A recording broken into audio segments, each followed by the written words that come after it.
వర్షాకాలం వస్తున్న నేపథ్యంలో రైతులకు సంబంధించిన పత్తి విత్తనాలతో పాటు ఎరువులు, పురుగుల మందులను సంబంధించిన రసాయనాలు కల్తీ విక్రయిస్తున్నారని సమాచారం మేరకు జిల్లా కలెక్టర్ సిపి ఆదేశాల మేరకు ఇల్లందుకుంట మండల కేంద్రంలోని ఫర్టిలైజర్ షాపులను సిఐ కిషోర్ ఆధ్వర్యంలో పరిశీలించారు.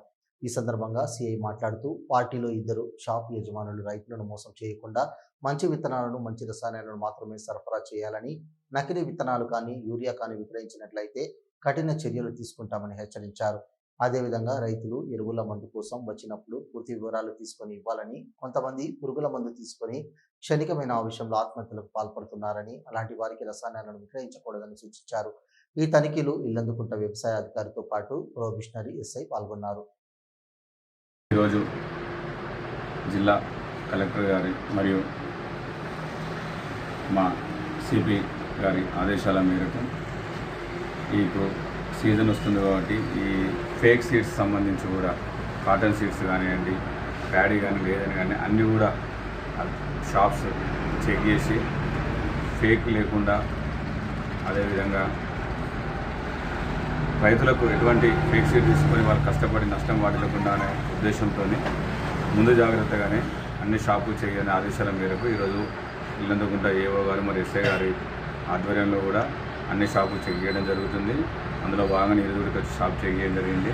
మేము షాప్ ఓనర్స్ తెలియజేయంటే కనీసం మినిమం మీరు ఒక సీడ్స్ మీకు సంబంధించి మీరు ఇచ్చేటప్పుడు వాళ్ళ యొక్క పాస్బుక్ మరియు ఆధార్ కార్డు తీసుకోవాలి. వాళ్ళ యొక్క పూర్తి డీటెయిల్స్ కూడా మీరు ఎంటర్ చేయాల్సింది కోరుకుంటున్నాను. అంతేకాకుండా ఏదైనా పాయిజన్ సంబంధించి ఏదైనా ఎవరు మెచ్చుకుంటే పూర్తి డీటెయిల్స్ తీసుకోండి. ఎందుకంటే చాలా మట్టుకు కూడా సూసైడ్ కేసులో మనం అబ్జర్వ్ చేస్తున్నాము. వాళ్ళు వచ్చి పురుగుల మందు డబ్బు ఇవ్వగానే మీరు వెరిఫై చేయకుండా ఇవ్వడం జరుగుతుంది. వాళ్ళు క్షణికావేశంలో తాగడం, చనిపోవడం జరుగుతుంది. ఒకవేళ అటువంటి జరిగితే మాత్రం ఖచ్చితంగా మీ మీద కూడా యాక్షన్ తీసుకోవాల్సి ఉంటుంది. అంతేకాకుండా మీకు వచ్చిన ఏదైతే స్టాక్ కూడా ఫేక్ ఉన్నాయా లేదని కూడా ఇన్ఫర్మేషన్ ఇవ్వాల్సి ఉంటుంది. అదేవిధంగా మీకు ఐడియా ఉంటుంది ఈ ఏరియాలో షాప్ ఓనర్స్కి ఫేక్ సీడ్స్ ఎవరు తీసుకొస్తున్నారో, ఎవరు ఎక్కువ చేస్తున్న దాని మీద ఐడియా ఉంటుంది. అటువంటి ఇన్ఫర్మేషన్ ఇవ్వాలంటే మేము కూడా ఏవో కానీ కూడా ఒకటి మేము రిక్వెస్ట్ పోలీస్ తరఫున ఏంటంటే ఎవరు పెద్ద మొత్తంలో కల్టివేట్ చేస్తున్నారు, ఉదాహరణకు 20 ఎకరాలు కాటన్ క్రాప్ వేస్తున్నట్టు వాళ్ళ మీద అబ్జర్వేషన్ పెట్టాలని కోరుతున్నాం. ఎందుకంటే వాళ్ళు తక్కువ ధరకు వస్తుందని చెప్పి ఎక్కువ సీడ్ తీసుకొచ్చుకొని ఫేక్ సీడ్ తీసుకొచ్చుకొని పంట వేస్తారు. అది నష్టపోయిన తర్వాత కూడా మొన్న రీసెంట్గా 2-3 కేసులు కూడా మనము చూడడం జరిగింది. పంట దిగుబడి రాకపోవడం వల్ల చనిపోయిందని దరఖాస్తు ఇస్తుంది. అది కూడా వెరిఫై చేస్తుంది ఏవో ఆధ్వర్యంలో. కాబట్టి మేము ఉన్నతాధికారులకు ప్రతి షాప్ చేయడం జరుగుతుంది. ఒకవేళ ఫేక్ సీడ్ ఏమైనా చట్టపరంగా చర్య తీసుకుంటాం, జైలు పంపడం జరుగుతుంది.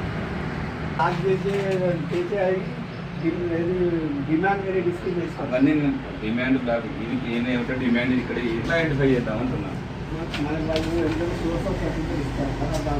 అట్లంటలేండి సార్, మీరు 50 వస్తే 50 తీసుకొస్తాడు, నేనేం చెప్తాడు 20 పక్కకి వచ్చి